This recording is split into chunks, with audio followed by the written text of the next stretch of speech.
Muy buenos días a todas las personas que nos acompañan. Soy Alejandro Gómez, director de comunicaciones del Observatorio Fiscal de la Pontificia Universidad Javeriana y como siempre es un gusto poder compartir estos espacios con todos ustedes. En esta oportunidad, desde el Observatorio Fiscal de la Universidad Javeriana hemos organizado una mesa de trabajo especialmente dirigida a las unidades de trabajo legislativo, es decir, a estos equipos que le brindan un apoyo técnico a los congresistas. Nuevamente, a las personas que nos acompañan de las UTLs, muchas gracias por estar acá, por su tiempo. Y en esta oportunidad me acompaña desde el Observatorio Fiscal el director Oliver Pardo, quien nos presentará en esta oportunidad una nueva serie de recomendaciones al proyecto de reforma pensional.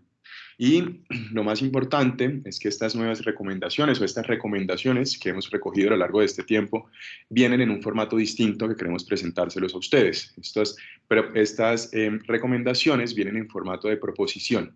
Entonces, en esta oportunidad, nuestro director les presentará cada una de estas proposiciones con el fin de que pueda servir como insumo para el trabajo que realizan ustedes en el Congreso de la República. Oliver, muy buenos días y muchas gracias. Adelante.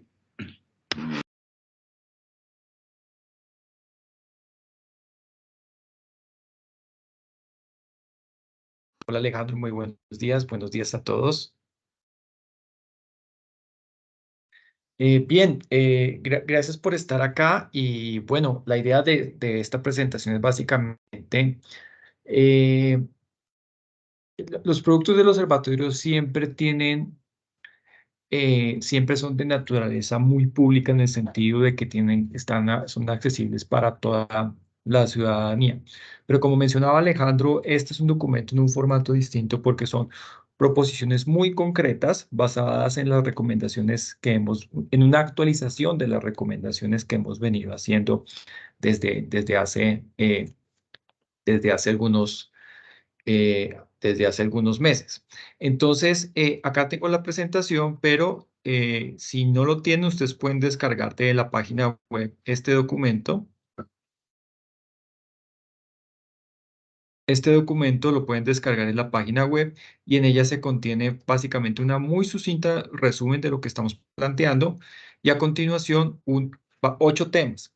Y para cada uno de estos 8 temas hay 1 o 2 párrafos de justificación y la proposición per se. Por ejemplo, acá hay un tema y ustedes encontraron un párrafo donde se da la justificación y a continuación la proposición. Si ustedes están interesados en el formato Word de este documento y no en el PDF, por favor no duden en hacérnoslo saber. Nosotros compartiremos el documento en su formato Word con ustedes. Y básicamente esto es lo que voy a presentar hoy. Noten ustedes que la motivación la justificación de cada tema es muy sucinta y trata precisamente que sea un insumo para poder ser presentado en el marco del debate que se va a dar en las plenarias.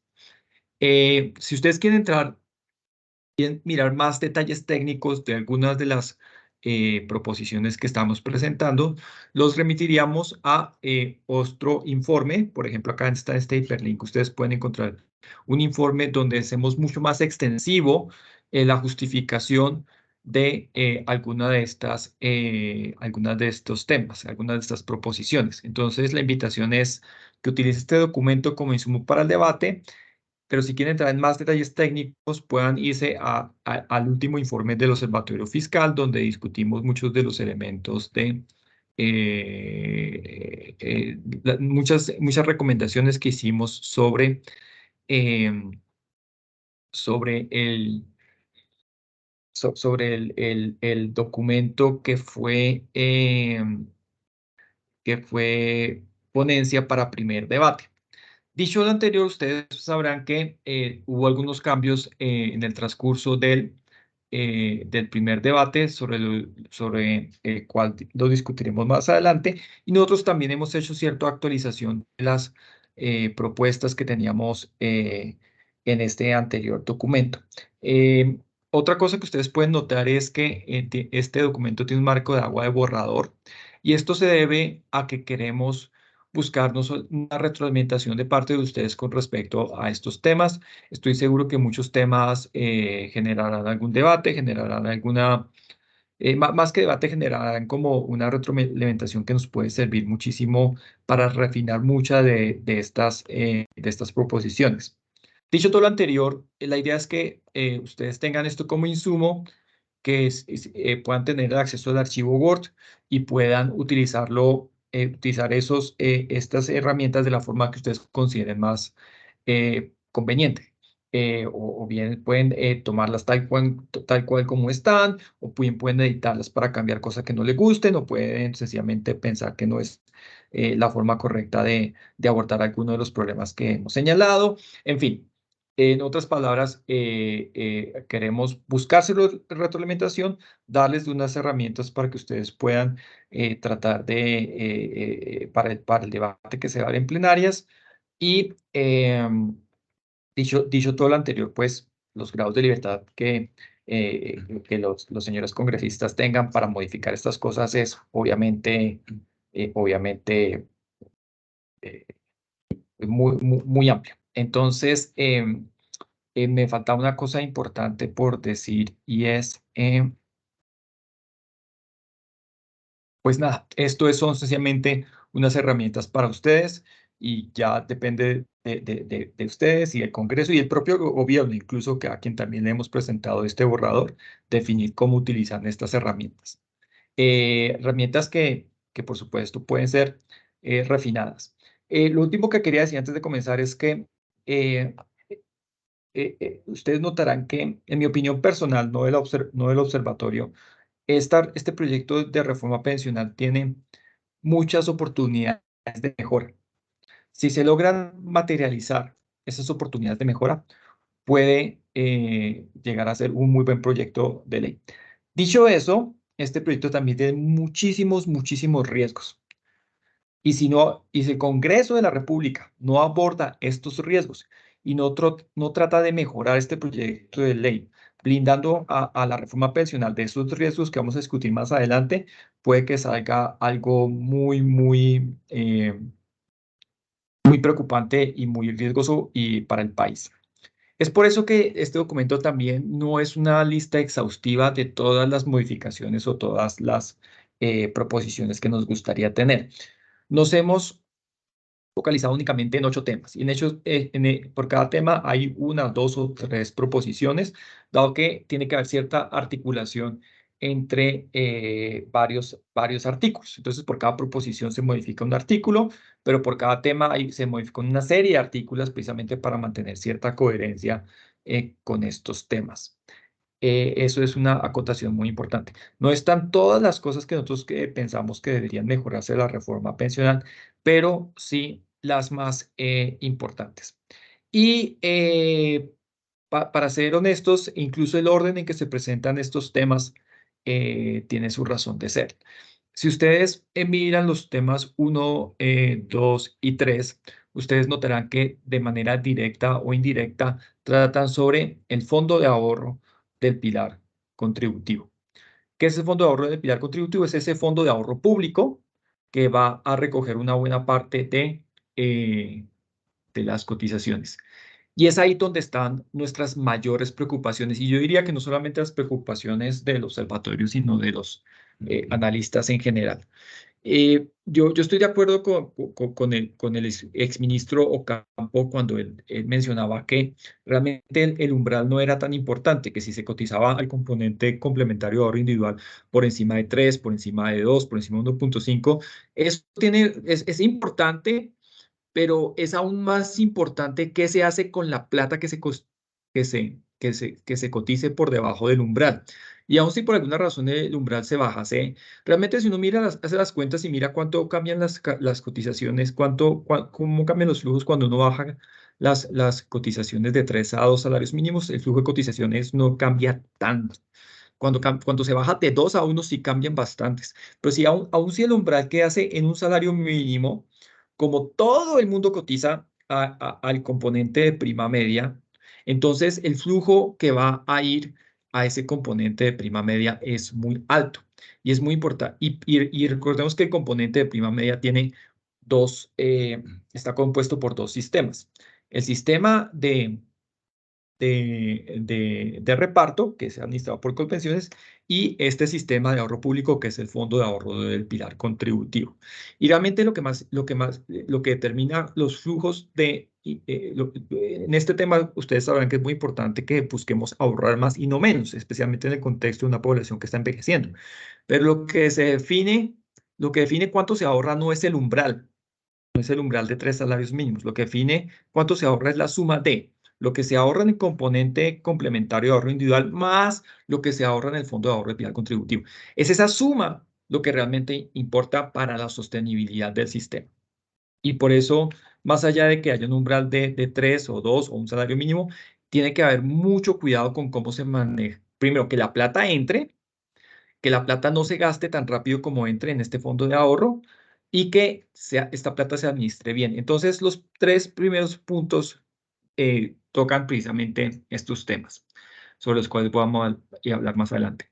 Pero si de todos estos 8 puntos, eh, eh, a mí yo quiero resaltar una tesis, es el umbral de los 3 salarios mínimos no es tan importante como lo que ocurre con el fondo de ahorro del pilar contributivo. ¿Ok? Eso es como el primer mensaje. Y antes de comenzar con los 8 temas, quiero también reiterar una cosa que he dicho implícitamente hasta ahora. Realmente a mí no me gusta ver la reforma pensional como un sistema de pilares. Me gusta más verlo como un sistema donde existen eh, tres piezas, por llamarlo de alguna forma. ¿Cuáles son esas 3 piezas? La primera pieza es el ahorro privado, básicamente lo que hoy conocemos como RAIS. La segunda pieza es el sistema de reparto, que es básicamente lo que conocemos hoy como Colpensiones. Y una tercera pieza es el ahorro público, denominado Fondo de Ahorro del Pilar Contributivo. Entonces, la reforma no solamente consiste en que el sistema de reparto y el sistema de ahorro individual se complementen en vez de competir. No solamente ocurre eso, sino que además hay un tercer sistema, que es el sistema de ahorro público, que no es una innovación colombiana, existe en otras partes del mundo, que hay un sistema de ahorro público donde se complementan los tres. Entonces, más que un sistema de pilares, a mí me gusta verlo como una reforma con 3 sistemas. El sistema de ahorro individual, el sistema de ahorro público y el sistema de reparto. Y la gran pregunta es cómo se destinan las cotizaciones y cómo se utilizan las cotizaciones, hacia dónde van las cotizaciones y cómo se utilizan las cotizaciones en cada uno de estos 3 sistemas. ¿Cuánta plata va al sistema de ahorro individual y cómo se utiliza? ¿Plata va al sistema de reparto y cómo se utiliza? ¿Y cuánta plata va al sistema de ahorro público, es decir, al fondo de ahorro de pilar contributivo y cómo se utiliza? Entonces, en esa innovación que tenemos es donde existe la gran preocupación, porque básicamente ya hay una experiencia desde la ley 100 del sistema de ahorro individual, otro también desde aún antes del sistema de reparto, pero la gran novedad, el gran terreno donde el país no tiene experiencia y tal vez ni siquiera tenga, y podemos debatir en esta presentación si tiene la suficiente infraestructura institucional para construir un fondo de ahorro público. Eso es como lo más importante y la sensación que uno le deja la lectura del proyecto de ley es que es un fondo todavía muy improvisado que necesita de muchas mejoras. Y es muy importante que en el Congreso no se le den tantos grados de libertad al gobierno para decidir cómo se va a manejar ese fondo de ahorro. Eso es como lo más importante. Necesitamos que el Congreso mucho más, trate de ser mucho más activo en la formulación de este fondo de ahorro del pilar contributivo, cómo hacer el flujo de cotizaciones, es decir, cómo se va a acumular dinero este fondo, cómo se va a administrar este fondo y cómo se va a gastar el dinero. Eso es fundamental. Desafortunadamente, en el proyecto de ley del gobierno hay muchos grados de libertad respecto a estos elementos y eso tiene un gran problema, que es el elemento esencial teórico que quiero señalar antes de entrar en materia. El gobierno va a recibir unas cotizaciones que son todo lo que esté por debajo de 3 salarios mínimos. O si se divide, o si se baja el umbral a 2 o a 1, igual sigue siendo un montón de plata. El gobierno va a recibir esas cotizaciones y va a tener que decidir cómo repartirlas entre el fondo de ahorro del pilar contributivo, es decir, cuánta plata se va a ahorrar y cuánta plata se va a ir al sistema al fondo común de vejez de Colpensiones, al sistema de reparto, cuánta plata se va a gastar. ¿Cuál es el gran problema? Si el gobierno tiene grados de libertad para decidir cómo asignar la plata entre lo que se ahorra de manera pública y lo que se gasta en el pago de pensiones de Colpensiones, él va a tener muchos incentivos a ahorrar poco y pagar con la plata de las cotizaciones las pensiones de Colpensiones. ¿Por qué? Porque como ustedes sabrán, y contrario a lo que se dice por ahí, Colpensiones tiene un déficit. Y ese déficit se cubre con eh, plata del presupuesto general de la nación. Entonces, en la medida en que más cotizaciones no se ahorren, sino que se vayan a pagar pensiones, menos tiene que desembolsar el gobierno del presupuesto general de la nación para cubrir el déficit de Colpensiones. Y en la medida que menos tenga que gastar para cubrir este déficit, que el año pasado fueron 20 billones de pesos, pues tiene más plata para gastar en otras cosas. Entonces, este elemento es muy importante porque especialmente en una situación donde el gobierno a duras penas va a cumplir la regla fiscal. De hecho, en el observatorio fiscal creemos que no lo va a lograr porque tiene proyecciones de ingresos muy optimistas. El gobierno va a estar desesperado para buscar recursos. Entonces, si se le da al gobierno margen de maniobra para decidir cómo administrar la plata entre el fondo de ahorro del pilar contributivo y el pago de pensiones en el sistema de reparto de Colpensiones, va a ser lo segundo. Ese es el gran temor que hay en este proyecto.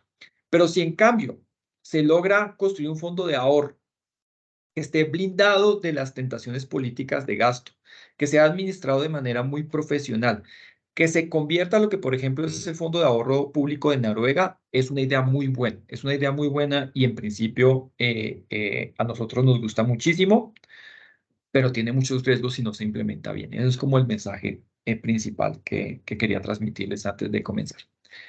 Y ahora sí, sin más preámbulo, vamos a entrar como en nuestras proposiciones.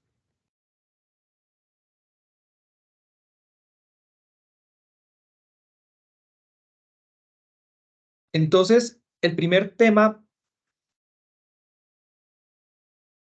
tiene que ver con cómo se administra el fondo de ahorro del pilar contributivo.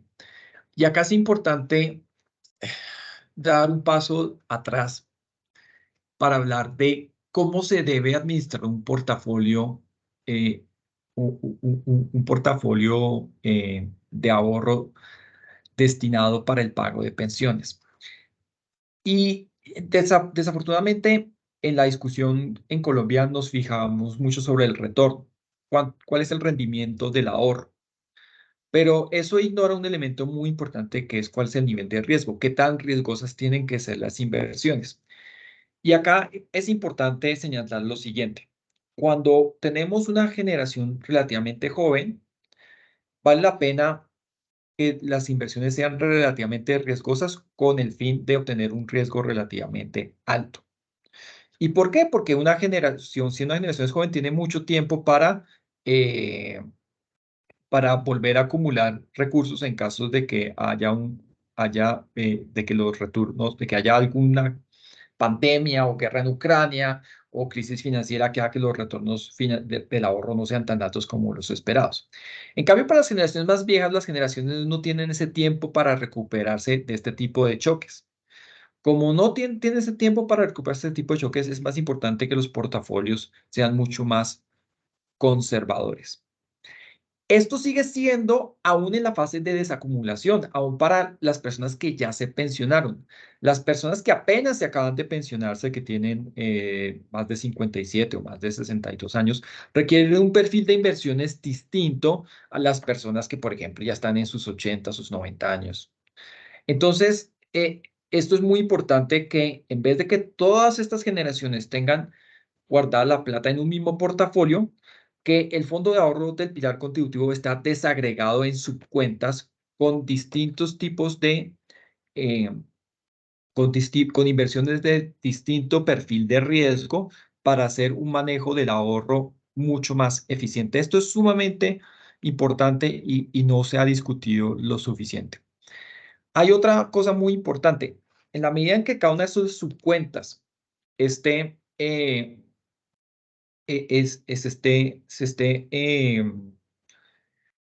lo que proponemos adicionalmente es que la plata de una subcuenta generacional solamente se puede utilizar para pagar las pensiones de los que están asociados a esa subcuenta. ¿Cómo funciona esto?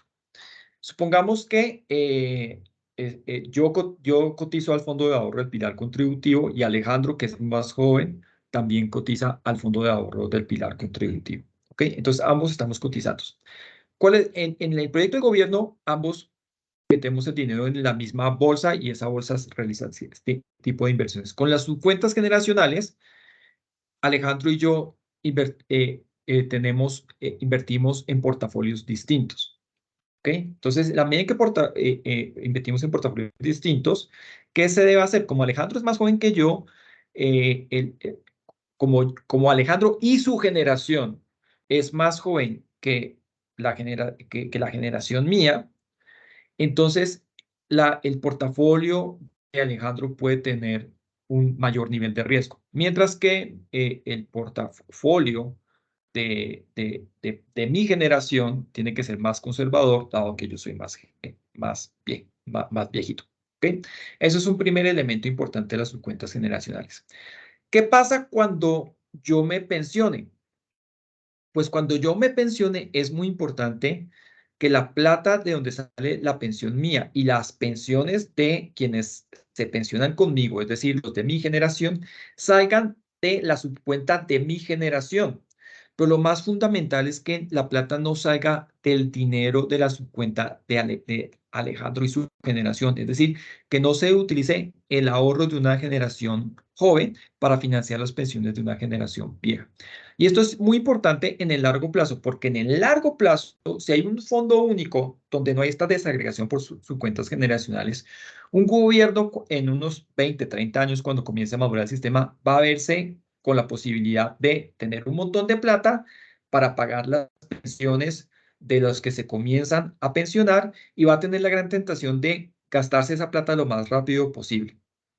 Para evitarlo, es necesario que las pensiones, el pago de las pensiones de mi generación no se haga con la plata de la generación de Alejandro. Pues es importante que haya una división del Fondo de Ahorro del Pilar Contributivo en estas subcuentas generacionales. Si nos queda tiempo y si ustedes lo prefieren, podemos discutir más adelante dentro del texto qué es lo que estamos escribiendo como proposiciones. Una serie de artículos, tratamos de introducir el concepto de subcuentas generacionales, tratamos de definir qué son y para qué se debe utilizar la plata de estas subcuentas. Entonces, ese es básicamente uno de nuestros primeros temas.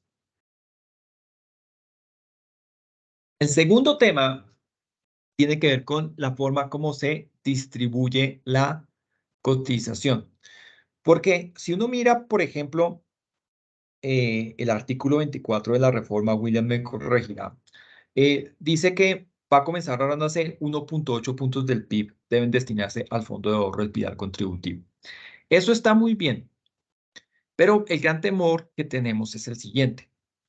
Ya ha habido antecedentes antes de la ley 100 del 93, donde la ley le ordenaba al gobierno ahorrar cierto monto de los recursos. En particular, la ley le ordenaba a los gobiernos que se acumulasen reservas para el seguro social, para el pago de pensiones. Eso nunca se cumplió, nunca se cumplió. Entonces ya hay unos antecedentes de que aunque la ley diga que el gobierno tiene que acumular y ahorrar ciertos recursos, el gobierno no lo hace. Y de nuevo vuelvo a lo que estaba mencionando al principio. La tentación para no ahorrar es muy grande, porque la medida en que menos se ahorre, más se libera caja del presupuesto general de la nación para gastarse en otras cosas. Entonces, y claro, suena genial que se pueda gastar más plata, pero el problema es que si la plata no se ahorra, el sistema va a quedar desfinanciado y es insostenible. Y no solamente en el largo plazo no vamos a tener plata con que pagar pensiones, sino que en el corto plazo el stock de ahorro nacional va a disminuir. Y una de dos, si en medida que el stock de ahorro disminuye o disminuye la inversión, lo cual es malo, o se deteriora o tenemos que pedir prestado al exterior y se va a deteriorar aún más el déficit de cuenta corriente, que por sí ya es demasiado alto. Entonces, no ahorrar es un problema no solamente en largo plazo, sino también en el corto plazo. Pero la tentación para no ahorrar es muy grande. Y especialmente yo me pregunto, ¿qué pasa si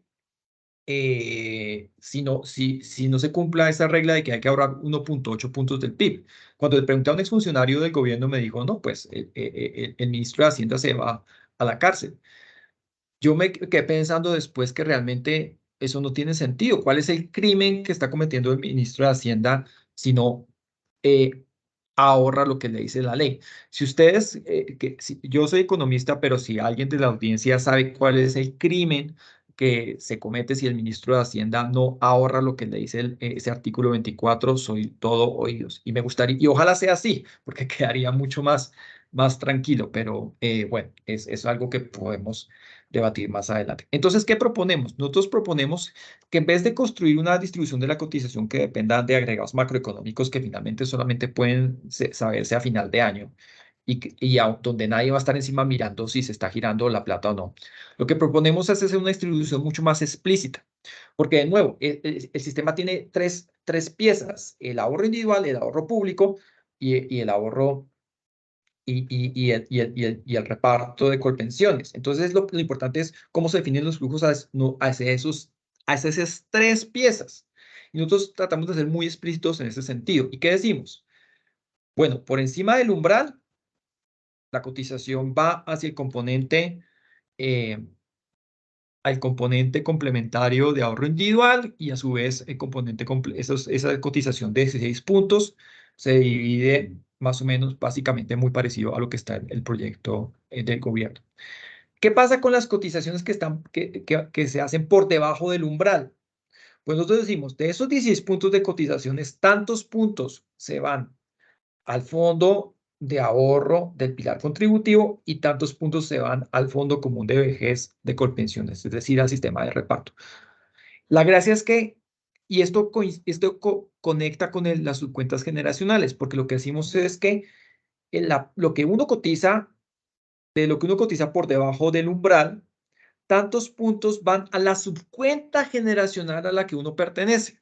Es decir, nosotros somos muy explícitos en que, por ejemplo, de las cotizaciones de Alejandro que están por debajo del umbral, tantos puntos van a la subcuenta generacional de la generación de la corte de Alejandro.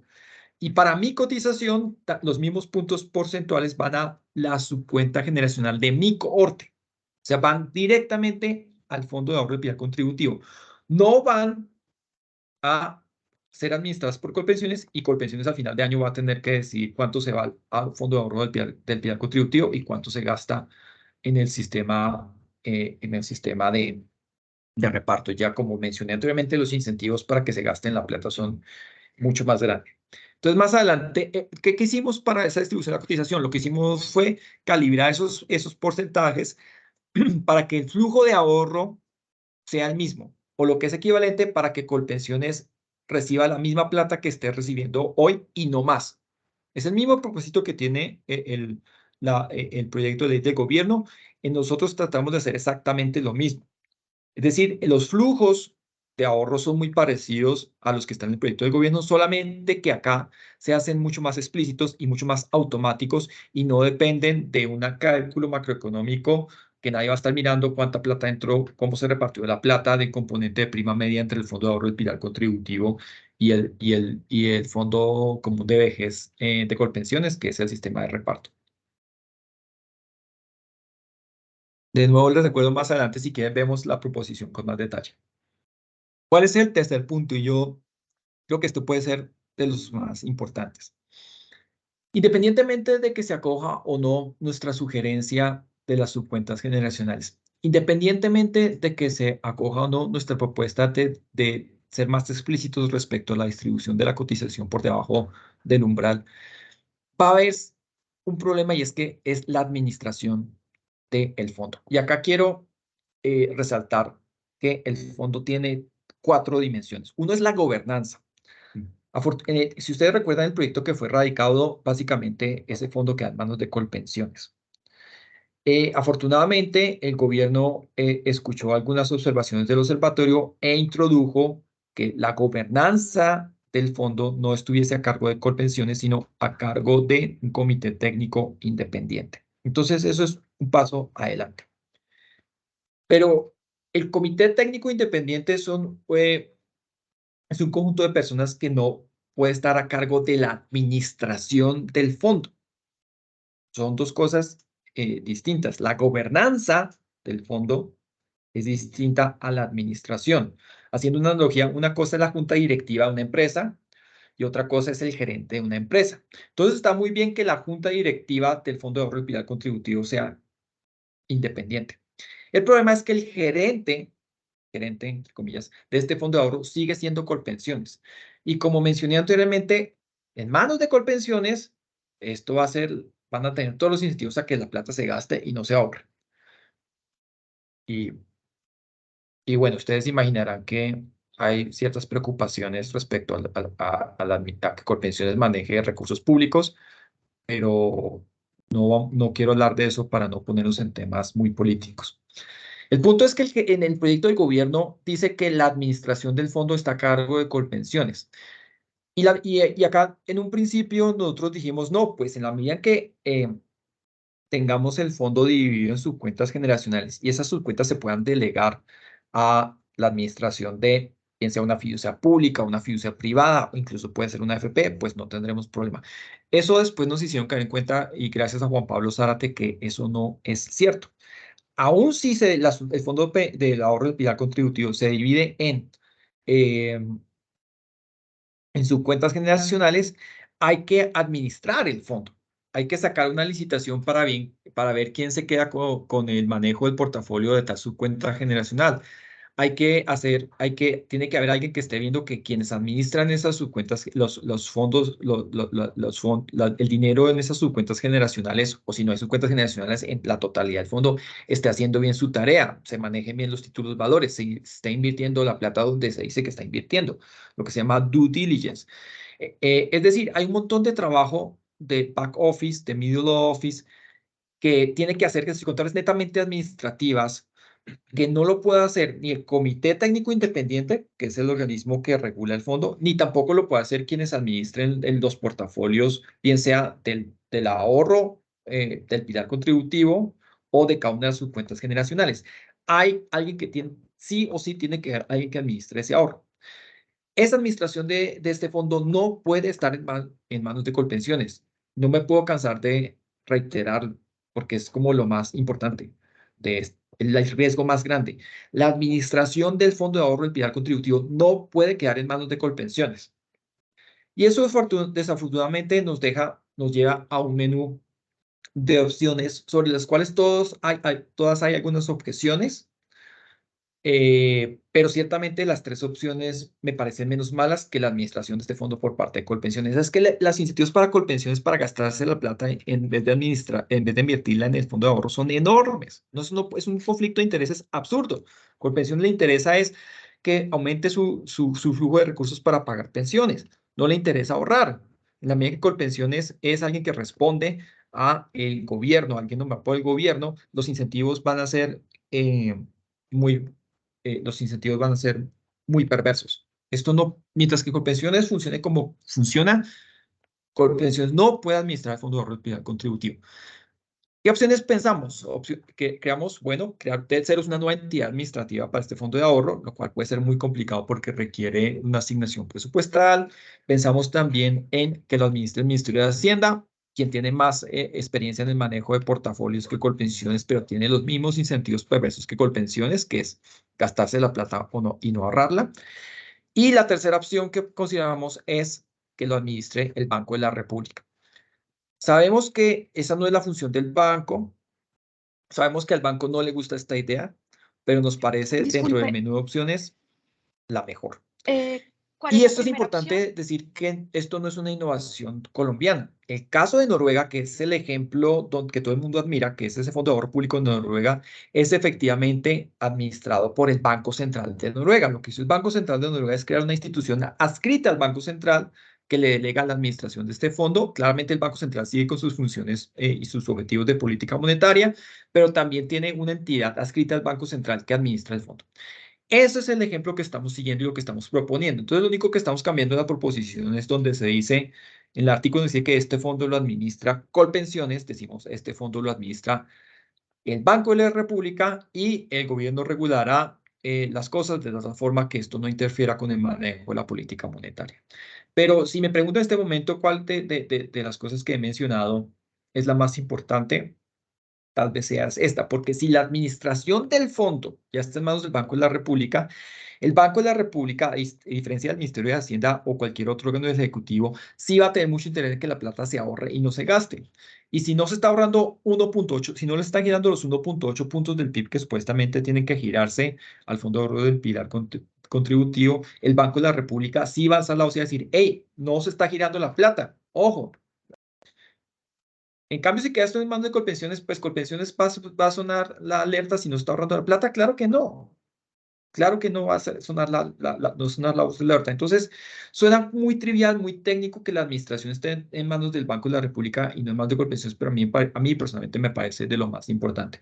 Que haya alguien que tenga los incentivos adecuados para asegurarse que la plata sí se esté ahorrando y que al menos suene la voz de alarma si la plata no se está ahorrando. Esto me parece absolutamente fundamental y ojalá en el Congreso, en los señores congresistas consideren esta proposición que me parece de lo más importante. Bien, siguiendo con nuestro tema, hay que aclarar, hay un tema bien complejo que es el tema del umbral. En el observatorio discutimos si apoyar o no que el umbral sea de 3 salarios mínimos o 2 salarios mínimos, como lo sugerimos inicialmente. En principio, está muy bien que el umbral sea más bajo. O sea, no hay ninguna razón para pensar que el umbral deba de ser de 3 salarios mínimos. Pero como mencioné inicialmente, lo importante no es cuánto vaya al componente de prima media y cuánto vaya al componente complementario de ahorro individual. Lo importante es cuánto se ahorre y cuánto se va al sistema de reparto. Y el ahorro, recordemos, depende de la suma del ahorro individual, que es todo lo que se cotiza por encima de 3 salarios mínimos, y del ahorro público, que es toda la plata que se destina al Fondo de Ahorro del Pilar Contributivo. Entonces, nosotros no nos oponemos a un umbral por debajo de 3 salarios mínimos, no parece una buena iniciativa. Pero sí decidimos irnos por mantener el umbral de 3 salarios mínimos porque creemos que es acá donde podemos generar más valor agregado. ¿Qué es lo que estamos tratando de decir en este punto? Supongamos que el umbral queda en 3 salarios mínimos. En ese escenario, recomendamos muchísimo que se ajusten otros parámetros para que el sistema sea sostenible. La propia ministra de Trabajo lo dijo. Algún gobierno futuro tiene que ajustar temas como, por ejemplo, la de pensión. Pero claramente en el contexto de esta reforma ya el presidente dijo que renuncia antes de aumentar la de pensión. Entonces eso está casi que descartado. Pero hay otros parámetros que se pueden ajustar para hacer el sistema sostenible. ¿Qué proponemos nosotros? Nosotros proponemos ajustar la tasa de reemplazo. ¿Qué es la tasa de reemplazo? Es cuánto es la pensión como proporción de los ingresos que un trabajador haya recibido en los últimos años antes de pensionarse. ¿Cuánto es la pensión como proporción del salario que uno solía devengar? Lo que proponemos es una fórmula un poco más complicada, porque en la actualidad esa tasa de reemplazo es el 65% y mientras más se gane, esa tasa de reemplazo va siendo más bajita. Pero la velocidad a la que disminuye la tasa de reemplazo en la fórmula actual es muy bajita. Lo que nosotros proponemos es otra cosa. Partimos de la misma base, pero la velocidad a la que se reduce la tasa de reemplazo en la medida en que una persona gana más es mucho más acelerada. Y si quieren, más adelante mostramos la fórmula en particular. Pero acá está más o menos el resultado. Esta es la pensión total. Recordemos que la pensión total es la suma de dos cosas: la pensión que se recibe por parte del componente de prima media y la pensión que se recibe por parte del componente complementario de ahorro individual. Acá en este ejercicio es una simplificación. Estamos suponiendo, por ejemplo, que la tasa de reemplazo, comillas, en el componente complementario de ahorro individual es del 30%, mientras que en el sistema de reparto es del 65%, casi el 65%. En el componente complementario individual no existe realmente una tasa de reemplazo, sino que dado que hay mucha incertidumbre respecto a cuánta pensión se va a recibir, porque depende básicamente de muchas variables financieras y macroeconómicas. Pero históricamente es más o menos del 30% y ese es el dato que utilizamos para esto. Entonces acá sumamos las dos pensiones del componente de prima media y la pensión de el componente complementario de ahorro individual en dos versiones: en la versión del gobierno, que es la línea azul oscura, y en la versión nuestra con la reforma, con la nueva fórmula que proponemos, que es la línea naranja. Como ustedes pueden ver, para la gente que está entre 1 y 1.5 salarios mínimos, la situación es exactamente la misma, porque básicamente reciben una pensión de un salario mínimo y por restricción constitucional la pensión no puede ser menor. Para la gente que gana más de 1.5 y hasta 3 salarios mínimos, la pensión va creciendo. En nuestra versión va creciendo más despacio que en la versión del gobierno, pero la diferencia finalmente cuando se llega a 3 salarios mínimos no es mucho, mientras que en la versión del gobierno se ganarían más o menos 2 salarios mínimos, en nuestra versión se ganarían 1.6 salarios mínimos. Y ya a partir de 3 salarios mínimos, vemos cómo la pensión del gobierno sigue creciendo, mientras que en nuestra versión la pensión crece a un ritmo más despacio. ¿Qué implica esto? Que para quienes ganan más de 3 salarios mínimos, los subsidios que reciben son mucho menores en la versión del observatorio que en la versión del gobierno. Es decir, nosotros en nuestra versión estamos reduciendo los subsidios a las pensiones más altas, que es precisamente esa brecha que existe entre esas dos líneas. Queremos que una de las cosas buenas de la iniciativa del gobierno es que se reducen los subsidios a las pensiones altas, pero no se eliminan. En la versión nuestra, los subsidios a las pensiones altas se disminuyen aún más. Hay aún menos subsidios a las pensiones altas y creemos que eso es algo positivo, no solamente en términos de justicia social, sino también de sostenibilidad del sistema y sostenibilidad de todo el sistema en el largo plazo. Entonces, eso es muy importante. Dicho lo anterior, si uno se pone a hacer el ejercicio de mirar qué pasa disminuyendo el umbral, uno encuentra resultados muy parecidos, porque a la medida que disminuye el umbral, se disminuyen los subsidios a las pensiones más altas y las pensiones también van disminuyendo para aquellos que ganen más de 3 salarios mínimos. Entonces, el efecto sobre las pensiones es muy parecido a la disminución del umbral, solamente que no estamos disminuyendo el umbral, sino que estamos cambiando los parámetros que rigen la tasa de reemplazo para llegar a resultados muy parecidos. Entonces, el mensaje es: si el Congreso se va a pelear por bajar el umbral, es muy bueno, está muy bien, pero si no se logra bajar el umbral, vale la pena darse una pelea por ajustar otros parámetros para que el sistema sea sostenible. Y eso es lo que estamos proponiendo en esta parte.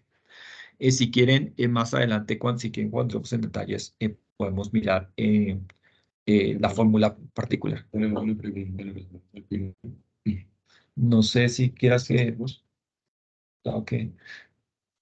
Yo sugiero que le dejemos al final, dado que todavía nos quedan unos temas, y a la medida que abordemos preguntas podemos mirar estos temas con mucho más detalle. Bien,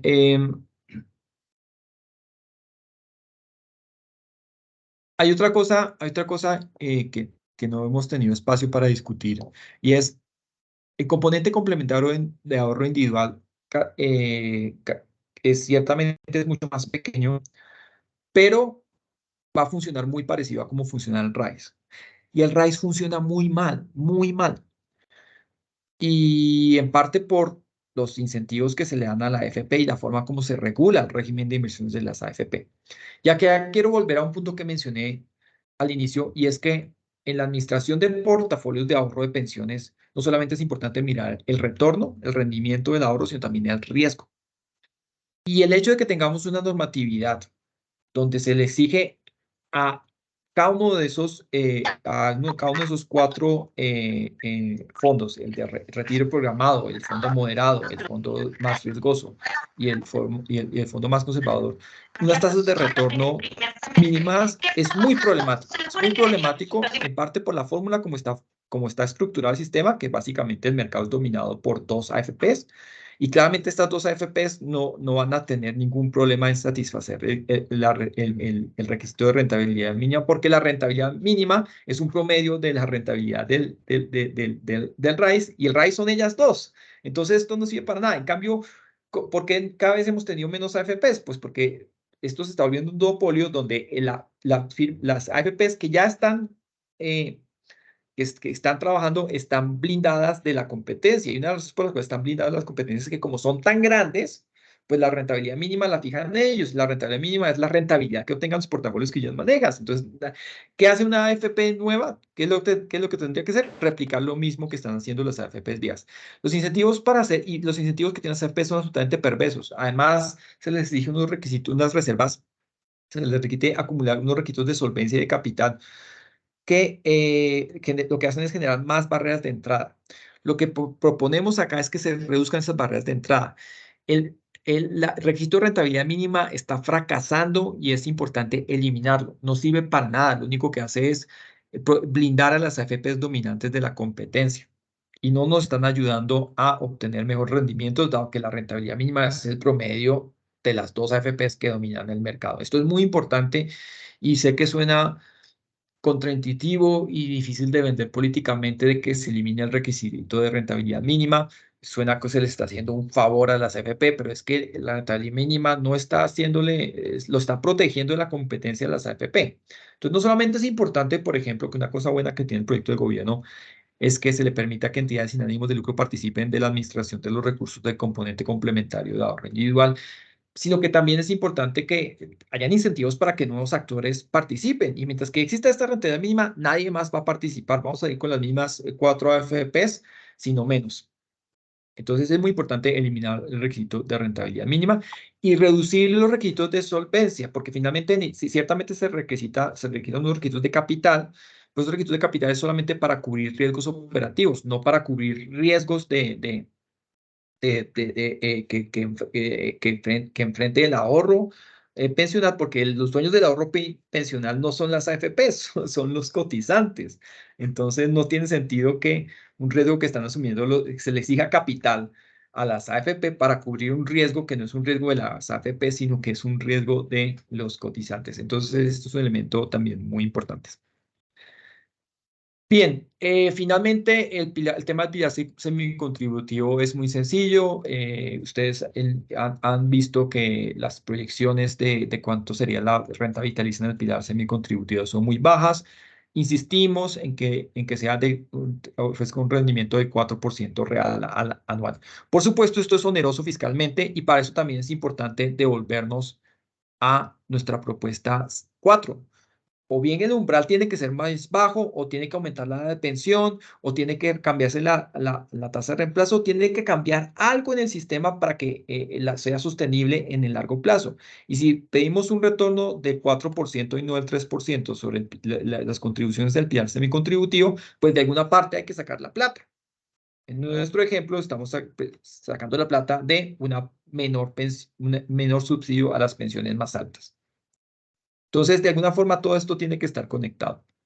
Por último, y esto es una gran frustración con lo que pasó en el primer debate, y es que tenemos que insistir que en la medida en que el régimen de transición sea más generoso y más personas puedan quedar bajo las reglas actuales en vez de las reglas de el nuevo sistema, más subsidio va a haber a las pensiones altas, menos sostenibilidad va a haber. Es realmente escandaloso, qué pena decirlo de esta forma, que en el Congreso los congresistas, en vez de haberle exigido al gobierno un régimen de transición más estricto, hayan hecho exactamente lo contrario y hoy en día, en vez de tener 1000 semanas, en vez de haber acumulado 1000 semanas para ser beneficiados del régimen de transición, ahora están pidiendo solamente 900 para hombres y 350 para mujeres.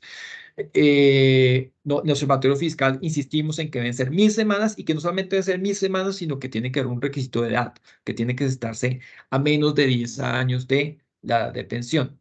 Esto precisamente porque una persona que, por ejemplo, tenga 900 semanas, pero tenga 35, 40 años, todavía tiene 20, 25 años para acumular las semanas suficientes en el nuevo régimen. O sea, no entiende por qué la expectativa legítima aplica para personas que de 40 años que apenas si comienzan a pensar en su pensión. Esos oneros, muy onerosos, fiscalmente son 2 billones de pesos al año, el cambio en el régimen de transición que se hizo en el primer debate. Yo sé que no es popular, señores congresistas, pero es muy importante no caer en el populismo y no generar más presiones fiscales que, por cierto, son muy graves en el corto plazo. Y van a ser más graves en el largo plazo si no hacemos del sistema pensional un sistema sostenible. Bien, y por último, estamos conectando nuestra propuesta estamos conectando estas proposiciones con nuestra propuesta de reforma laboral, y es permitir que la cotización se haga por debajo del salario mínimo. ¿Por qué? Finalmente, toda esta discusión sobre el sistema pensional no va a hacer que el colombiano promedio se pensione, porque el colombiano promedio, cuando está cerca de la edad de pensión, sigue estando muy lejos del requisito de semanas, bien sea las 1.300 semanas del Colpensiones hoy, las 1.150 semanas del RAIS hoy, o las 1.000 semanas que uno requeriría para la prestación anticipada que en este proyecto de ley. El colombiano promedio no va a llegar a las 1.000 semanas. ¿Y por qué? En parte porque la mitad de la gente gana menos del mínimo, que es la realidad del país. 60% de informalidad, 50% ganando menos del mínimo. Y si el 50% gana menos del mínimo y no se puede cotizar a pensiones por debajo del salario mínimo, pues no se va a cotizar nada. Entonces estamos sugiriendo, tal como lo hacemos en la propuesta de reforma laboral, que se pueda cotizar por debajo del mínimo, más específicamente que en un mes se pueda cotizar por debajo de un mínimo mensual y que se reconozcan las semanas en proporción a cuánto se cotice. Por ejemplo, si se cotizó menos de se cotizó entre un cuarto y medio salario mínimo, que se reconozcan una semana. Es que si se cotiza entre un cuarto y medio salario mínimo al mes, se reconozca una semana. Si se cotiza entre medio y 3/4 de un salario mínimo, se reconozcan 2 semanas.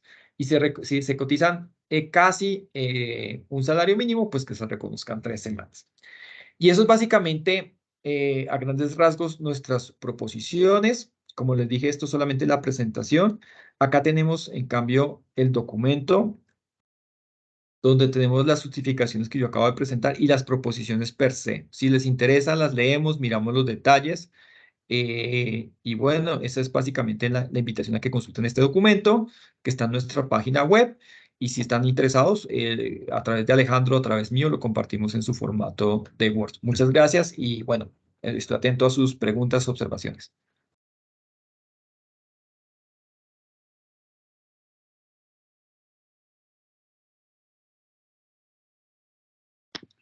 Oliver, muchas gracias.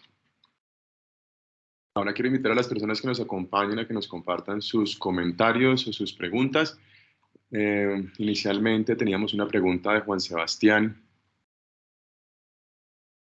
que nos decía por qué vuelve a cambiar la tendencia en 6.5. Es una muy buena pregunta.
Ay, hola, perdón, creo que están sin el micrófono y no se oye.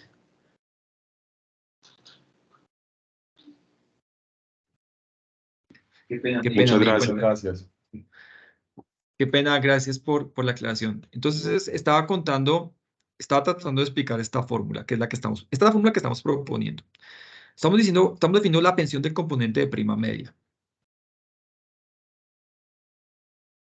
La pensión del componente de prima media es PCPM. Esa pensión de componente de prima media se aplica sobre el ingreso base de liquidación del componente de prima media.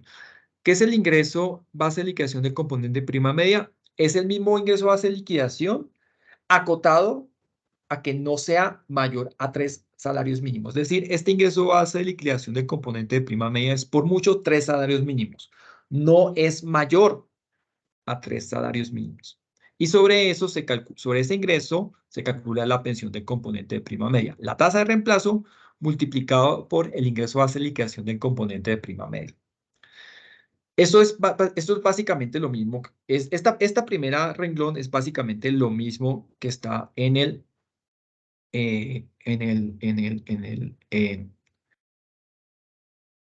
proyecto del gobierno. ¿Qué es lo que cambia esta fórmula para R? ¿Qué es R? Esa es la tasa de reemplazo. Y va a ser 65, que es casi lo mismo que está en la fórmula original, menos 5 veces el ingreso base de liquidación total. ¿Cómo es la diferencia? Que en la fórmula que existe hoy, que es la misma que existe en el gobierno, es 65.5 menos 0.5 veces el ingreso base de liquidación del componente de prima media. Entonces, noten que acá la pendiente, este menos 5, en vez de tener un menos 0.5, tenemos menos 5, es decir, que la disminuye más rápidamente, disminuye más rápido que en el proyecto del gobierno, pero esa tasa de reemplazo está definida sobre el ingreso base de liquidación total. Es decir, este ingreso base de liquidación total no está acotado por ser menor a 3 salarios mínimos. Puede ser 4, 5, 6 salarios mínimos. El problema es que cuando esto se hace, si mal no estoy, ¿cuánto es 65 dividido 5?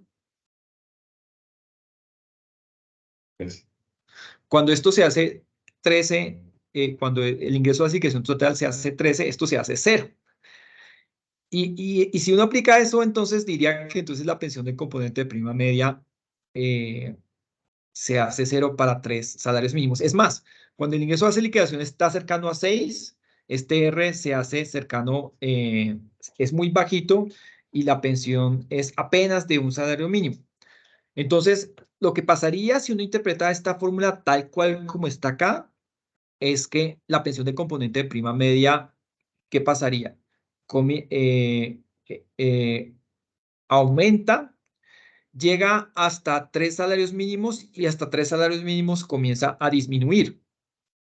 Pero si sigue disminuyendo, eventualmente la pensión del componente de prima media se hace menor a un salario mínimo y hasta que se hace 0. Nosotros no queremos que eso pase y por eso decimos que en esta parte, ¿dónde está? No creo que no modificamos nada, pero en alguna parte dice que la pensión del componente de prima media no puede estar por debajo de un salario mínimo. Entonces, ¿qué pasa? Voy a tener que devolverme. Permítame un segundo, por favor.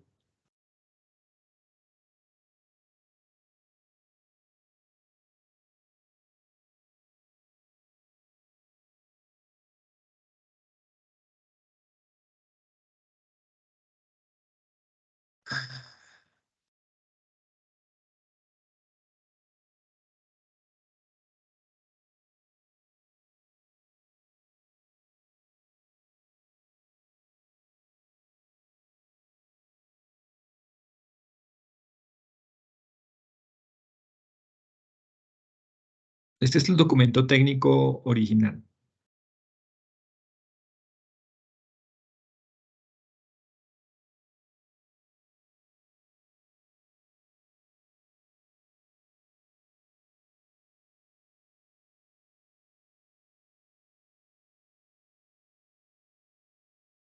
Acá está.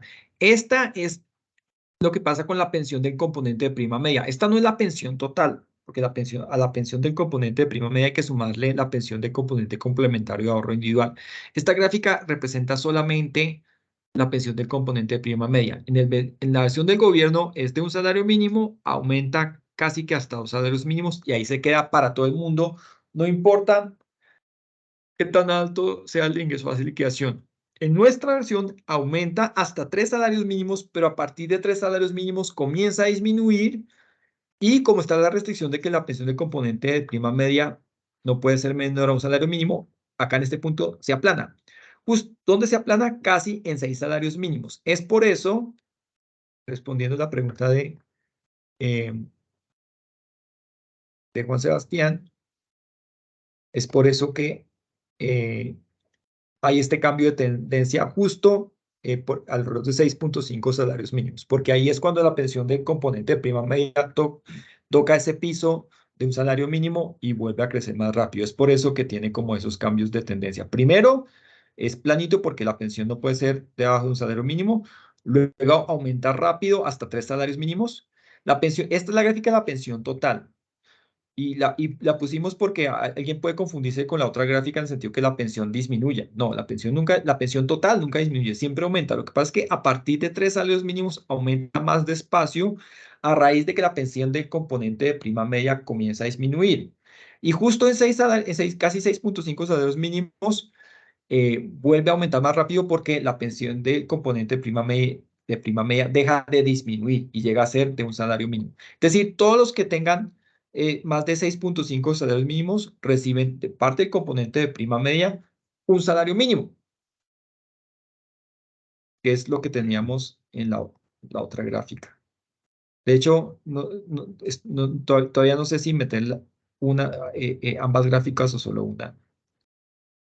Pero el punto es que noten ustedes cómo los que tengan más de 6.5 salarios mínimos reciben la misma pensión del componente de prima media que los que tienen entre 1 y 1.5 salarios mínimos. Juan Sebastián complementa su pregunta. Sí. Juan Sebastián nos pregunta, ¿la pendiente seguiría siendo menor a la propuesta del gobierno después de ese punto de quiebre? En la gráfica parecería, acercarse a la otra curva. No, la pendiente es prácticamente la misma, pero para que se toquen tendría que ser un ingreso de liquidación absurdamente grande. Tendría que ser, de hecho creo que nunca se tocan porque en principio no deberían nunca tocarse.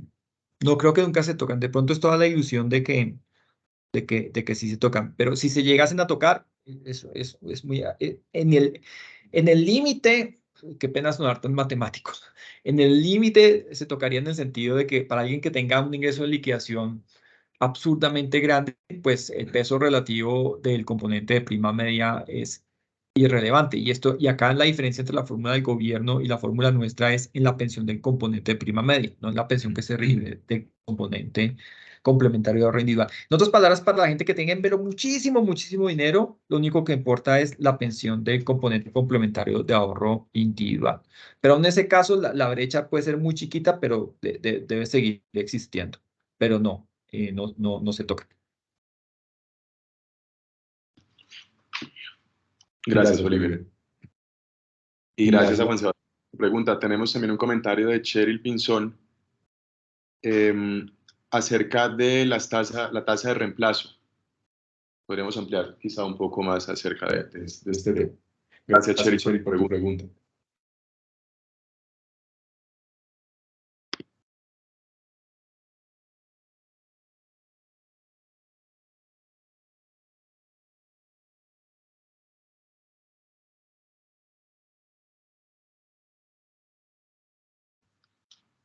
Y luego seguimos con el comentario de la pregunta de Dilsa Torres. Muchas gracias.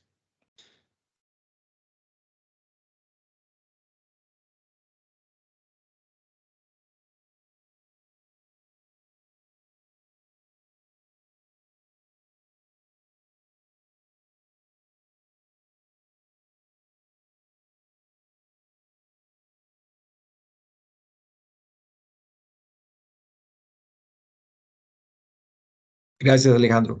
Ciertamente es más fácil explicar la reducción del umbral que explicar el cambio en la fórmula. Entonces, recordemos que Como funciona hoy en día, la pensión de Colpensiones y como está en la fórmula del componente de prima media del proyecto del gobierno, esta fórmula es 65.5 menos 0.5 por... en el proyecto de ley está S, pero yo lo voy a anotar como IBL CPM, ¿sí? Que es el ingreso base de liquidación del componente de prima media. Esto es como está en el proyecto del gobierno, ¿ok? ¿Cuál es el ingreso base de liquidación del componente de prima media? Es lo que uno se gana siempre y cuando no sea más de 3 salarios mínimos. ¿Cómo es nuestra fórmula? Nuestra fórmula no es 65, sino 65, 65.0, perdón, 65.0, menos 5 veces el ingreso base de liquidación del componente de prima media. Entonces lo que estamos cambiando es la pendiente, perdón, y no es sobre el ingreso base de liquidación del componente de prima media, sino del ingreso base de liquidación total. Es decir, esto no está acotado porque esto está acotado esto puede ser hasta 3 salarios mínimos, esto puede ser mayor a 3 salarios mínimos. Entonces, cambia la pendiente, entonces la tasa de reemplazo disminuye más rápido y adicionalmente no deja de disminuir cuando el ingreso base de liquidación es de 3 salarios mínimos. La medida que el ingreso de liquidación supera los 3 salarios mínimos, la tasa de reemplazo sigue disminuyendo. Eso es básicamente lo que explica que la pensión de componente de prima media en la versión de gobierno sea esta línea azul, y en nuestra versión es esta línea naranja. Es mucho más compleja porque la versión del gobierno es planita hasta en un salario mínimo, luego aumenta y se queda en casi 2 salarios mínimos. Nuestra fórmula es más compleja porque es planita, luego comienza a aumentar hasta 3 y a diferencia de la versión del gobierno en 3 comienza a disminuir y sigue disminuyendo hasta que toca la cota de un salario mínimo y ahí se pega porque la restricción de que la pensión del componente de prima media no puede ser menor a un salario mínimo. Entonces, una fórmula ciertamente más compleja, pero nos ahorra esta plata, que es la brecha que está entre la línea azul y la línea naranja. Entonces, hay menos subsidios a las pensiones altas, más recursos para financiar cosas como, por ejemplo, un mayor retorno del pilar semicontributivo.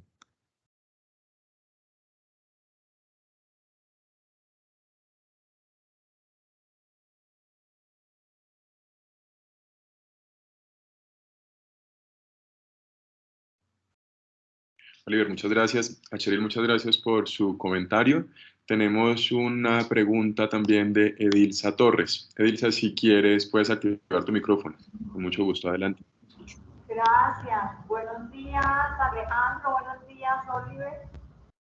Gracias, como siempre, por estar tan activos con nosotros, con las ustedes que quieran participar siempre con el observatorio. Y dos cositas, Oliver. Una es, me parece fundamental lo de ponerle un margen de edad a la transición.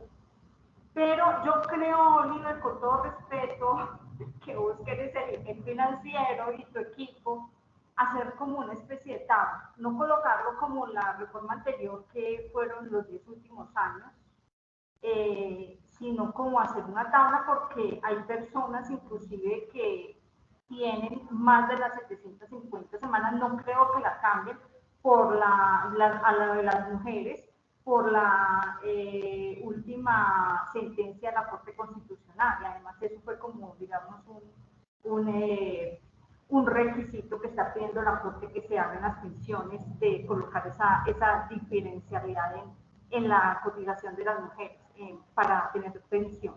Entonces yo creo que sería como prudente hacer una tablita para que no sea únicamente los 10 últimos años, sino algo más, un poquito, entre comillas, riguroso, sin ser descarado tampoco. Y dos, Oliver, ¿te acuerdas que te he dicho mucho de lo de las pensiones de los ciudadanos en el exterior? A mí me preocupa que en la Comisión Séptima del Senado, pues como siempre, como todo, dejemos esto, sí hubo una proposición de la representante de Ciudadanos por el Exterior, pero como cosa rara la dejaron como una, ay, se me olvidó la palabra, la dejaron para ser analizada, dejaron la propuesta. Constancia. Y no, ¿perdón? Como constancia, Eddie. Exacto, gracias. La dejaron como constancia y entonces no pasó. Y entonces te digo por qué es tan importante esa reforma que yo te he hablado de las cotizaciones de ciudadanos que hemos trabajado en el exterior y que esos países tienen convenio con Colombia. Porque, por ejemplo, yo ya solicité en el Seguro Social que me reconozcan pensando en el régimen de transición con esta reforma. Y me contestan los de Colpensiones, me contestan llanamente, no, el trámite no se hace sino cuando usted tenga la edad para pensionarse, porque es que de pronto no se pensiona. Yo le digo, ¿cómo así? Es que no es de pronto, porque yo ya coticé. Si no se coloca ese artículo, como te lo he comentado, nos van a quitar derechos ya adquiridos, porque son de... y me dijeron, ¿y por qué es que este trámite le vale mucho al Estado? O sea, yo entonces le dije al funcionario, usted está jugando con que yo me voy a morir, pero igual si me muero antes de pensionarme, este dinero puede pasar a una masa sucesoral. Entonces, contésteme, le dije yo, de todas formas, en tutelo. Pero igual antes de que empiecen a pasar este mundo de cosas, hay que ponerle en esta reforma y aprovecharlo algo para que carguen esas semanas a las personas que ya están. Hay mucho colombiano que trabajó en España y que ya está acá y se les tiene que reconocer esos derechos. Entonces yo te insisto, si quieres nos sentamos, organizamos un artículo y lo presentamos como proposición, Oliver, porque es preocupante lo que está haciendo Colpensiones. Eso era todo, gracias.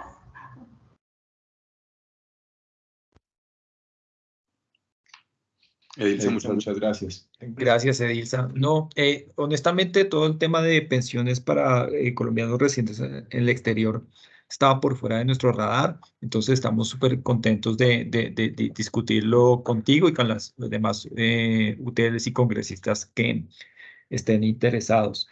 Respecto al régimen de transición, a mí en principio...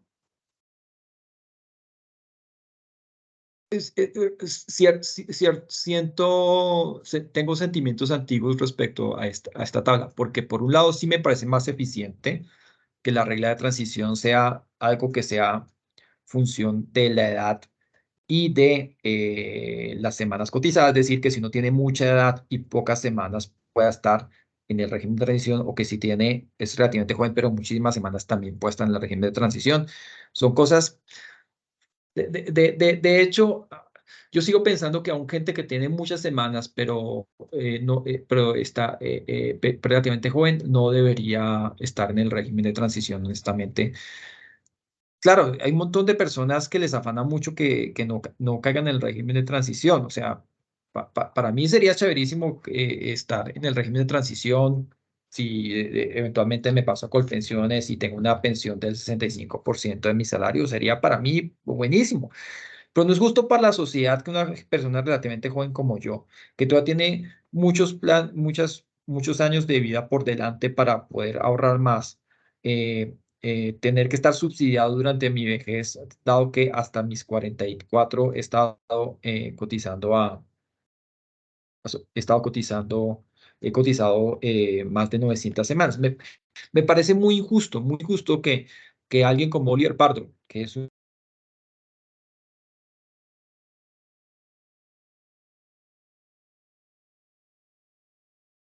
Se me fue la voz a Oliver, se quedó congelado.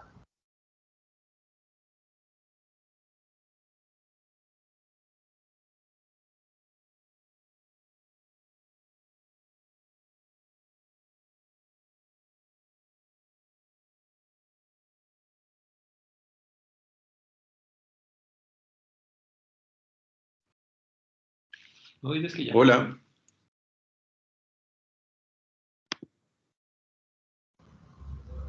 Alejandro, no les escuchamos. Edilza, gracias. Discúlpame un segundo que ya se está conectando nuevamente Oliver. Al parecer tuvo un problema con la plataforma.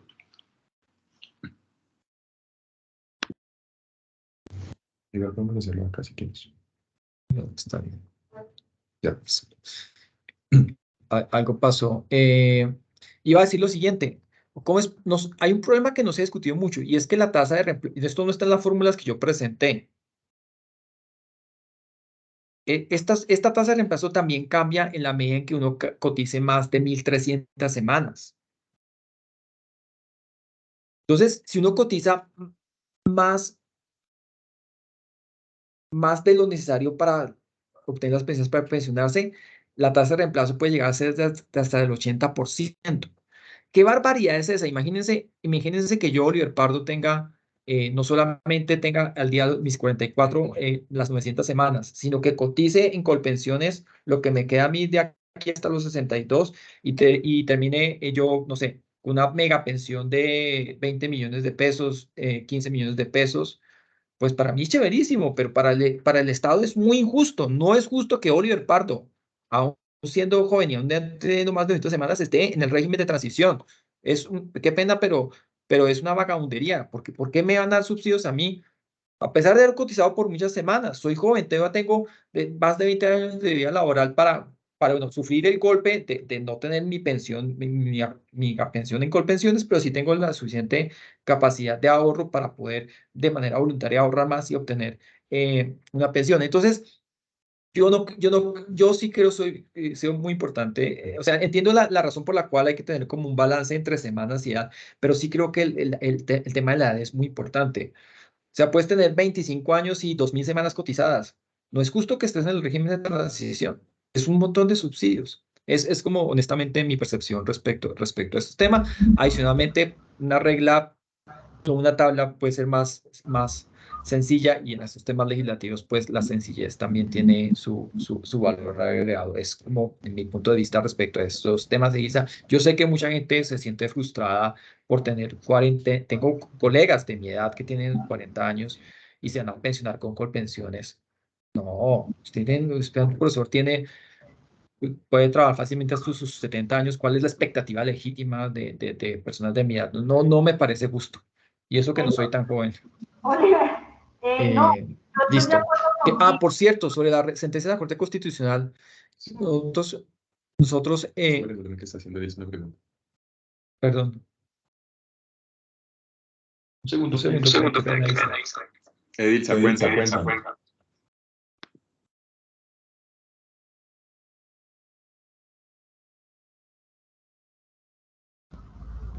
¿Puedo hablar, Alejandro? Que Oliver, yo estoy de acuerdo contigo con lo de la edad. Hay que modificarla porque es verdad, hay gente que todavía está muy joven y tiene ya las semanas cotizadas. Hay que poner el límite para que no pase eso, porque entonces nos volvemos, con el perdón de todos, como los regímenes especiales que hay en el ejército y la policía. Y ahí es donde estos dos regímenes están tan colapsados también, porque es que los policías a los 40 años, todos tan jóvenes y ya ganan una pensión, entonces nos pasaría igual en el régimen normal del Estado. Entonces, esa parte me parece fundamental como reglamentarla, porque no la tiene en este momento como pasó a plenaria de Senado. Y todavía no conocemos igualmente el informe de la ponencia para Senado en plenaria. Esperemos a ver si de pronto nos trae sorpresas. Muchas gracias. Gracias, Edilza. Y iba a complementar que la sentencia de la Corte es francamente irresponsable, porque si uno le baja el umbral a las mujeres, entonces le está regalando un montón de semanas y por lo tanto un montón de pensión y un montón de subsidios a las mujeres que hace rato cumplieron ese requisito de 1.300 semanas. Entonces es alguien que tiene, por ejemplo, 1.500 semanas cotizadas, ya no tiene 200 semanas adicionales para aumentar su tasa de reemplazo, sino que si se las bajan a 1.000, va a tener 500 semanas más para aumentar su tasa de reemplazo, es decir, más subsidios. Si el objetivo es ayudar a las mujeres vulnerables, la mujer promedio está muy lejos de obtener 1.000 semanas para obtener una pensión. Una mujer a los 55, la mediana está por ahí alrededor de 500 semanas. Uno tiene que pensar en mecanismos para favorecer a las mujeres y reconocer las labores que ya cumplen en la economía del cuidado distintas a un mecanismo que finalmente está privilegiando a las mujeres más ricas.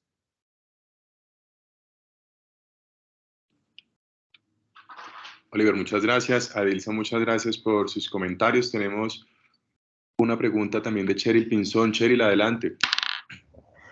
Hola, sí, ¿cómo estás? Muy buenos días. Yo precisamente quería como preguntar sobre los aspectos relacionados con el tema de género.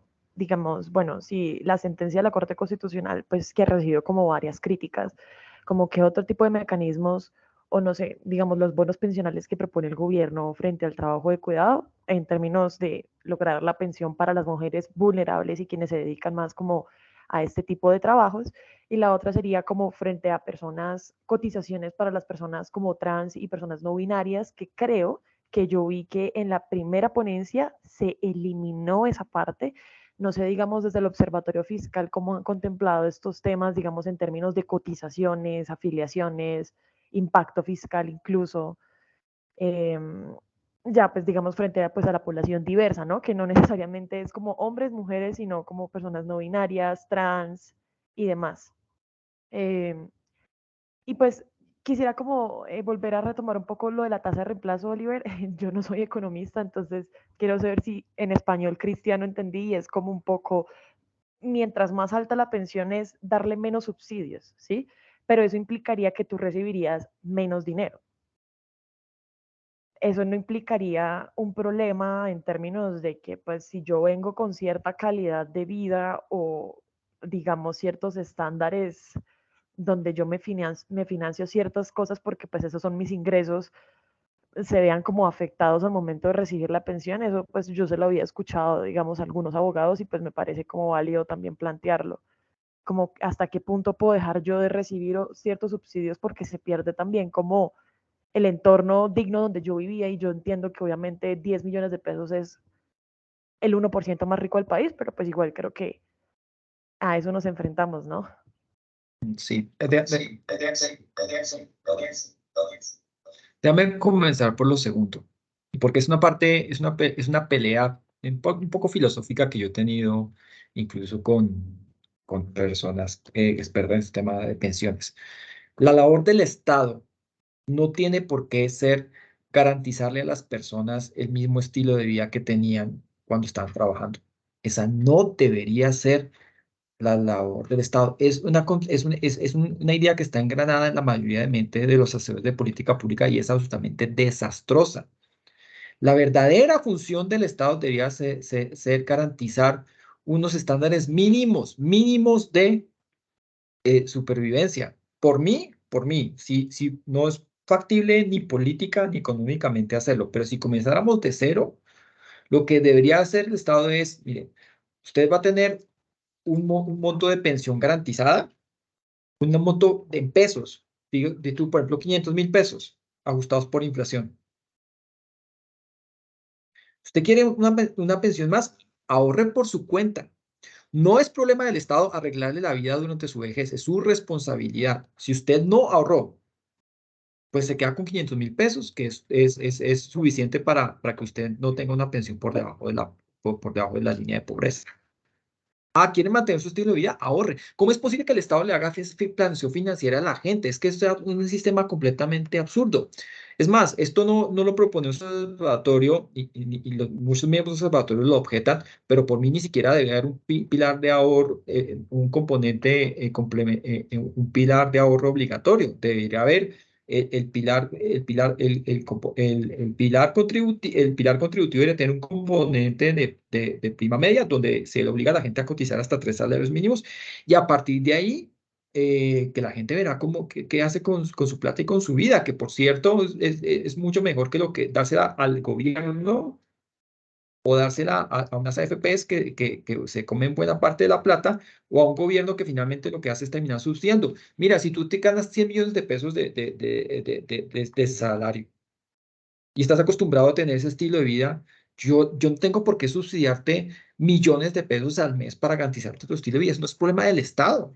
Si tú no ahorraste esos 100 millones de pesos que te gastabas mes a mes, es tu problema.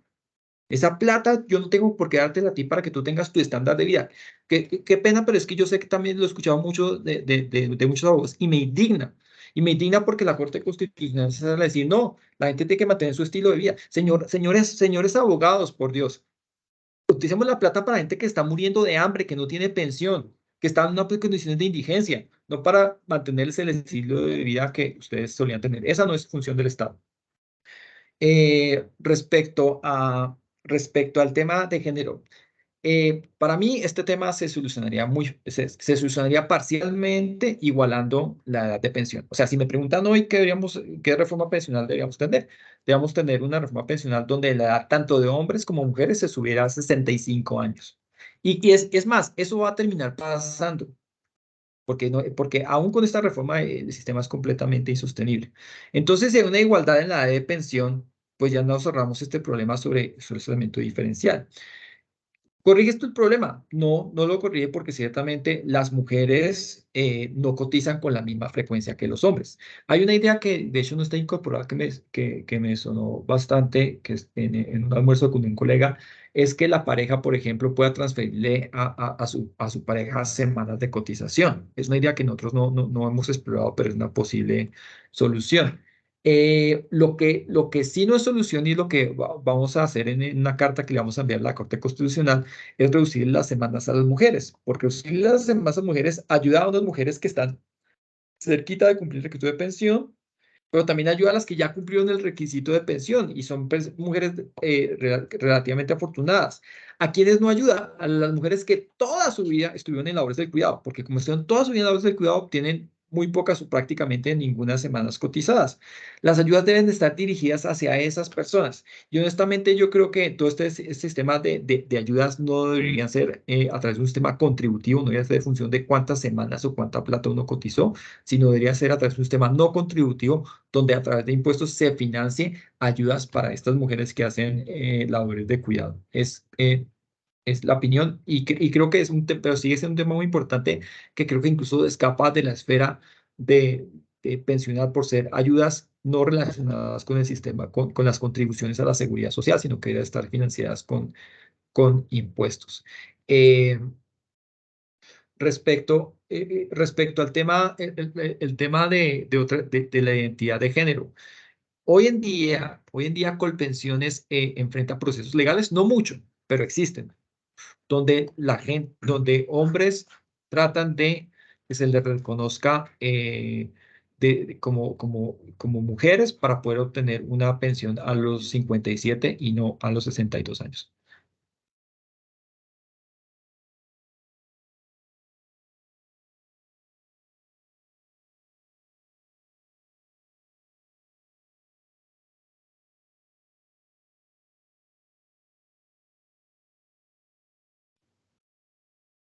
Cheryl, muchas gracias. Oliver, muchas gracias por su comentario. Vamos con Natalie. Puedes activar tu micrófono, Natalie. Natalie, adelante. Hola, ¿cómo están? Muchas gracias. Qué pena por no prender la cámara, pero es que estoy con el celular y esto se ve mal. Pero bueno, quería preguntarles una cosa, como un plan B, porque digamos la propuesta del tema de lo del Banco de la República, que el Banco de la República sea el administrador del sistema, ¿sí? Digamos que creo que pues podría haber un consenso de que es una propuesta difícil de que pase en el Congreso, ¿sí? Porque como que ha habido siempre esta idea de que el Banco de la República se encarga solamente del tema de la banca y que incluso constitucionalmente, pues ahí seguramente van a haber muchísimas objeciones y no será tan fácil de que esto se apruebe. Pero a mí me suena, digamos, la idea de que si fuera como un ente como el Banco Central, que es absolutamente independiente y autónomo del gobierno, que creo que es hacia allá donde Oliver un poco está planteando el tema, ¿no? De, venga, alguien que no dependa del político de turno, del presidente del partido, sino alguien, un equipo de gente que esté totalmente independiente y que maneje esta cosa con seriedad, ¿no? Es un poco como la idea, entiendo yo. Pero ¿cuál podría ser un plan B en caso de que la propuesta del Banco de la República definitivamente no resuene para que esto no quede como está hoy en día en manos de Colpensiones, que sabemos pues que es político en este momento? Muchas gracias. Respecto al tema del Banco de la República, yo quiero señalar que existen dos antecedentes. Unos antecedentes internacionales, donde han habido bancos centrales que administran fondos públicos de pensiones, como es el caso de Noruega. Y el otro antecedente es el propio antecedente de Colombia. el Banco de la República ya administra fondos que nada tiene que ver con su función de política monetaria, y es el Fondo de Estabilización Petrolera. Entonces, el antecedente ya está. Entonces, el hecho que hay antecedente jurídico, creo que es un elemento importante para tener en cuenta respecto a la viabilidad de esta propuesta del Banco de la República. Respecto a plan B, tenemos plan B y plan C. Plan B es que lo maneja el Ministerio de Hacienda. Yo honestamente creo que como está en la coyuntura hoy, el Ministerio de Hacienda tiene un manejo administrativo muchísimo más responsable que Colpensiones. El plan C es crear una entidad de cero, pero eso implica pues todo el proceso de una reasignación presupuestal. Entonces, si me preguntas por un plan B, yo diría Ministerio de Hacienda, pues la medida que la administración quede en manos del Ministerio de Hacienda, ahí sí se hace mucho más importante las otras propuestas como las subcuentas generacionales y la forma como se distribuye la cotización, porque llega un ministro de Hacienda no tan responsable como Campo y puede volver esto manejarlo de manera muy responsable y no ahorrar la plata suficiente. Entonces, para mí el problema que se ha manejado por Hacienda es muy problemático. También es problemático crear una entidad desde cero, especialmente que no tiene ni la estructura institucional ni la experiencia. Sería muy difícil de armar de aquí a 2025, sino imposible. Juan Miguel Villa sugería aplazar la reforma mientras se construye una entidad de esa naturaleza, pero yo creo que no hay ninguna necesidad. Y el Banco de la República ya administra recursos que no tienen que ver con su función de política monetaria. También administran en términos de reservas billones de pesos, que es la cantidad de dinero que va a administrar este fondo de ahorro del pilar contributivo. Eh, y esto me lleva a otro punto que no mencioné y que no está en nuestra propuesta. Si a ustedes se les ocurre alguna forma de mejorar la gobernanza de Colpensiones, somos todo oídos, somos todo oídos. Pensamos en algún momento en que fuera estilo el Banco de la República, pero creemos que eso le da todavía demasiada discrecionalidad al presidente. Cualquier idea que ustedes tengan respecto a cómo mejorar la gobernanza de Colpensiones en el corto y largo plazo, estamos súper atentos y creo que es un tema que hay que trabajar. Antes de dar la palabra, yo no sé si William quiera complementar lo que acabo de decir.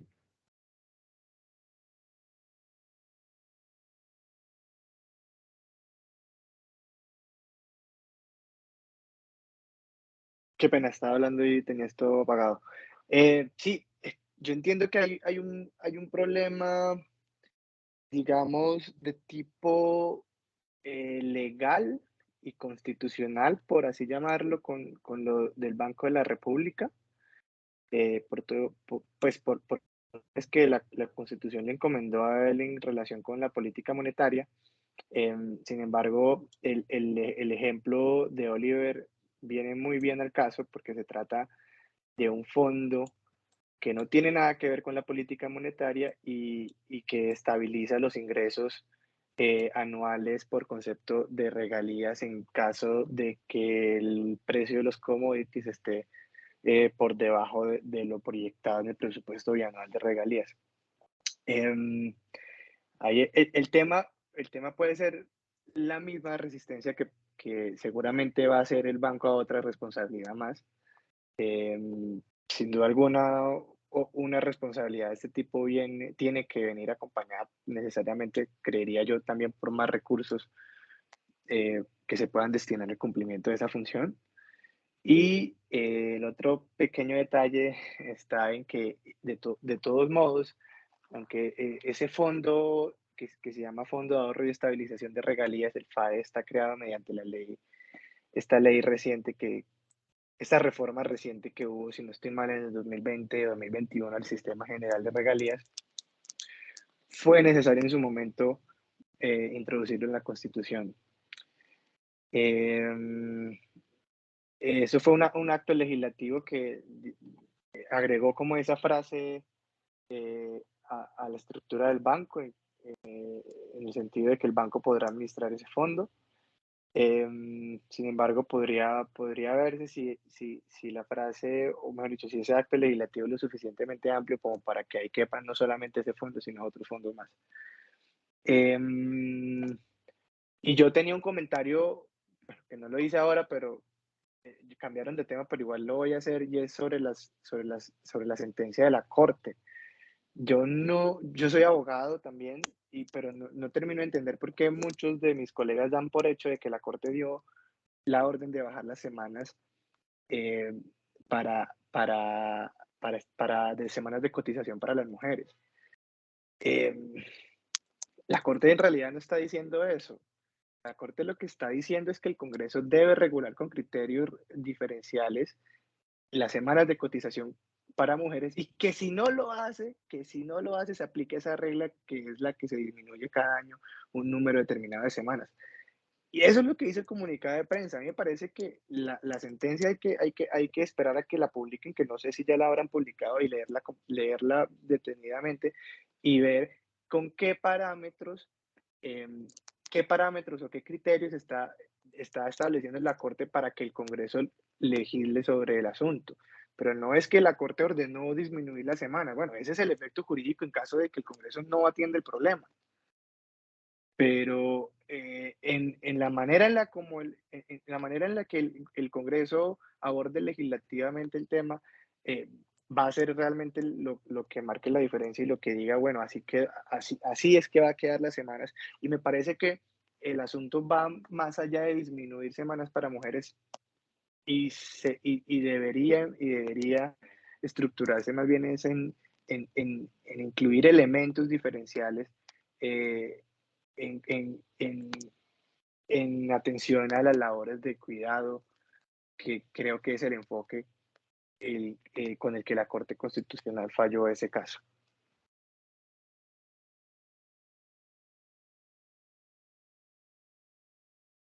Y sí, eso sería todo. Muchas gracias, William. Sí, para ser muy honestos, creo que la sentencia de la Corte sí nos obliga a pensar en mecanismos diferenciadores en temas de género. Y es una cosa que tenemos que en el Congreso debe mirar con más cuidado, y pues el Congreso, el gobierno deben mirar con más cuidado, y en el observatorio también tenemos que comenzar a analizar con mucho más detalle. Claro, sin duda. E incluir elementos diferenciales no es lo mismo que bajar las semanas. No es lo mismo. O sea, no es lo mismo una norma, una regla de carácter general que baje las semanas de cotización para todas las mujeres, a incluir factores diferenciales en cuanto a semanas con el criterio de cuidado. No es lo mismo. De hecho, uno podría argumentar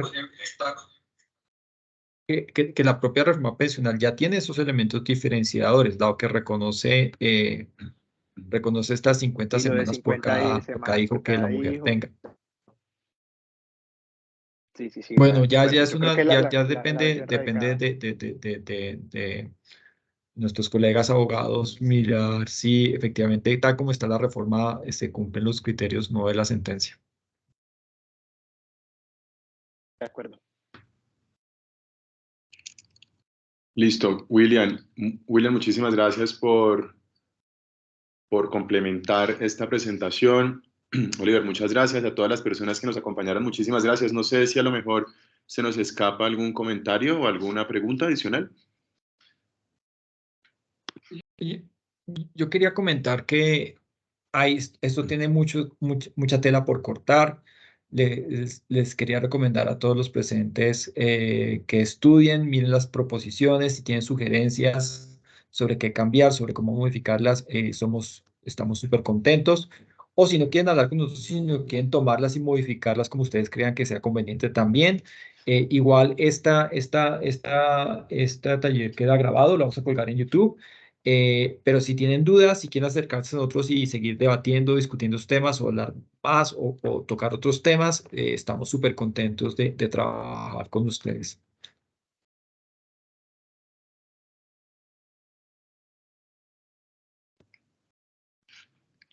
Me uno a este agradecimiento de Oliver. Nuevamente, a todas las personas que nos acompañaron, muchísimas gracias por su tiempo, por su disposición. Seguimos muy atentos a seguir apoyándolos.